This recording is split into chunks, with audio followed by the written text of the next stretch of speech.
የሃላባ ህዝብ በህብረተሰብ ተሳትፎ የጤና ተቋማትን ጨምሮ በርካታ ልማቶችን ያከናወነ ህዝብ እንደሆነ ተገለጸ። በሃላባ ዞን በወይራ ወረዳ ከ25 ሚሊዮን ብር በላይ በሆነ ወጪ የተገነባው የቆፌ ቀበሌ ሁሉን አቀፍ የጤና ኬላ አገልግሎት በይፋ ተመርቆ ለአገልግሎት ክፍት ሆኗል።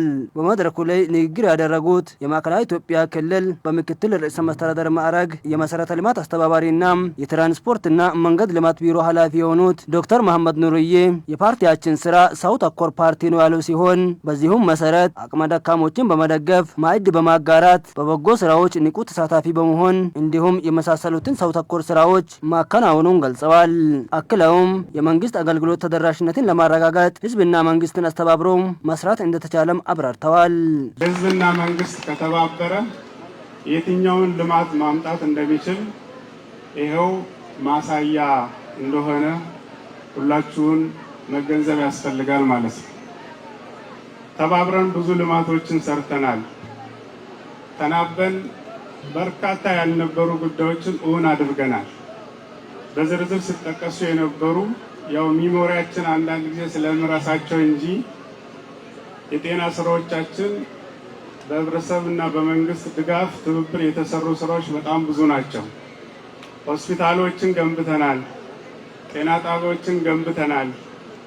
ያው የነበረው ልምድ አሁንም መቀጠሉን ዛሬ ያሳያል።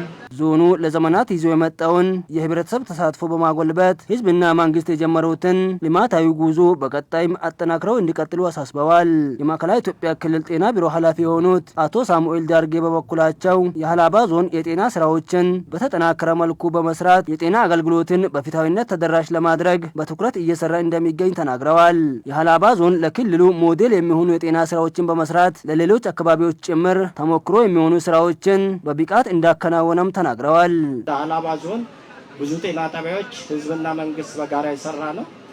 የሃላባ ሆስፒታል ውስጥ ያሉ ግንባታዎች ግብዓት ከማሟላት አንጻር አጠቃላይ ሆስፒታሉ ላይ የሚሰሩ ስራዎች ያሉበት ነውና ከዚህ አንጻር የሚሰሩ ስራዎችን ለክልላችን ሞዴል የሆኑ ስራዎች እየሰራ ያለ ነውና ይሄን አጠናክሮ መቀጠል አለበት የሚል ነገር ነው ያለው። ጤና ተቋማት በሰው ኃይል በግብዓት በግንባታ ተሟልቶ ባለበት ህብረተሰቡ ወደ ጤና ተቋም መጥቶ አገልግሎት እንዲያገኝ የፍትሃዊ ጤና አገልግሎት ተደራሽ ለማድረግ በዋናነት የማህበረሰብ አቀፍ ጤና መድን ተጠቃሚ ማድረግ ነው።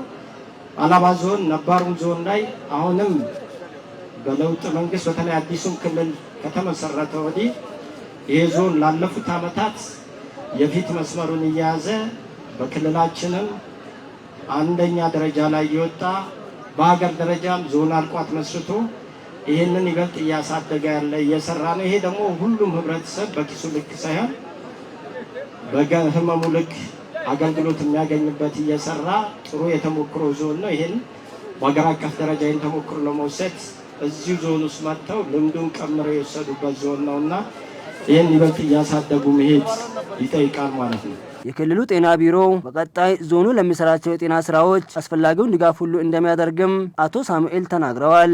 የሃላባ ዞን ዋና አስተዳዳሪ የሆኑት አቶ ሙሂዲን ሁሴን በበኩላቸው የዞናችን ህዝብ ከጥንት ጀምሮ በርካታ ልማቶችን በራሱ አቅም ሲያከናውን እንደነበር አስታውሰዋል።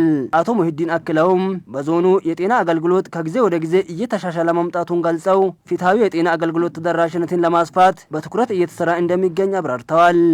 ሃላባ ዞን ለክልላችን ተሞክሮ በሁሉም ዘርፍ ማለት ነው። በጤና ዘርፍ በለውጡ ጊዜ በለውጡ መንግስት በጣም ትልቅ ትኩረት ተሰጥቶ ብዙ ስራዎች በጤና ዘርፍ ላይ ተሰርቷል። ቅድም ያነሳሁትን 6 ጤና ጣቢያ በዞኑና በክልሉ ድጋፍ ገንብቶ ለአገልግሎት ማብቃት ማለት በጣም ከባድ ነው። ትልቅ ነው። ትልቅ ቁርጠኝነት ይፈልጋል። የአመራር ውሳኔ ይፈልጋል። ይሄ በዞኑ አስተዳደርና በክልሉ መንግስት በተቀናጀ በህዝቡ ተሳትፎ በተቀናጀ መንገድ በዚህ ልክ መገንባት ብቻ ይሁን በተሟላ መንገድ ወደ ስራ ማስገባትና ተጨማሪ ደግሞ ጤና ኬላዎችን ቅድም እንዳልነው በጤና ፍኖተ ካርታ መነሻ ተደርጎ በወይራ ደረጃ ይሄን ጤና ኬላ አስመርቆ ለዚህ ደረጃ ማብቃትና በተሟላ መልኩ ስራ ማስጀመር ትልቅ ስራ ነው። ይሄ በጤና ዘርፍ ትልቅ ስራ የተሰሩ ስራዎች ናቸው። በጤና ዘርፍ እየን እየሰራን ነው ተብሎ ሌላ ስራ አልቆመም። በግብርና ዘርፍ ለሀገር ተሞክሮ የሚሆኑ በበጋ መስኖ በሌሎች ስራዎችም ለሀገር ለክልላችን ተሞክሮ የሚሆን አጠቃላይ ስራ እየተሰራ ቆይቷል። እንደዛውም በትምህርት ዘርፍ ብዙ ስራዎች ተሰርተዋል ማለት ነው። ያው ሁሉም እንደሚታቁት ጤና ሆስፒታሎችን፣ ጤና ጣቢያዎችን እየገነባን ነው ተብሎ መቀመጥ ሳይሆን ሃይ ስኩሎችንም አንደኛ ደረጃ ትምህርት ቤቶችንም በተለያዩ ጊዜ በተለያየ ቦታ በዞናችን አካባቢ እየገነባን ቆይተናል። በዚህም በክልሉ ውጤታማ ነን ማለት ነው። ሌሎች ዘርፎችን በዚሁ ልክ እየገነባን ነው የምንገኘው። አጠቃላይ የፕሮጀክቶች በዞኑ ተጀምሮ የቆሙ ሳይሆን ተጀምሮ ማስመረቅ ለኛ ልምዳችን ሆኗል ማለት ነው። ለኛ ብርቅ አይደለም። ሀላባ ህዝብ፣ ሀላባ መሪዎች ፕሮጀክቶችን ጀምሮ ፕሮጀክቱ አላለቀም ብሎ በየጊዜው አቤቱታ ማቅረብ ሳይሆን በየጊዜው ጀምረን በየጊዜው ደግሞ በፓርቲያችን በሚለው መንገድ ጀምሮ መጨረስ የሚለውን ተግባራዊ ስላደረግ ህዝባችንና ለኛም ጭምር እንኳን ደስ ያለን ለማለት ፈልጋለሁ። የወይራ ወረዳ ዋና አስተዳዳሪ የሆኑት አቶ ከዲር ኢማም የሴ በበኩላቸው ማህበረሰቡ የጤና ተቋማትን በህብረተሰብ ተሳትፎ በመገንባት ተምሳሌታዊ ህዝብ መሆኑን ተናግረዋል። አያይዘውም ፍትሃዊ የጤና አገልግሎትን ተደራሽ ለማድረግ የወረዳውን ማህበረሰብ የጤና መድን አገልግሎት ተጠቃሚ ማድረግ እንደተቻለም አብራርተዋል። የጤና ተቋማትን ተደራሽነት ለማስፋፋትም በወረዳው ያሉ የጤና ተቋማትን ቁጥር ለማሳደግ ከፍተኛ ስራዎች እንደተሰሩም አስረድተዋል።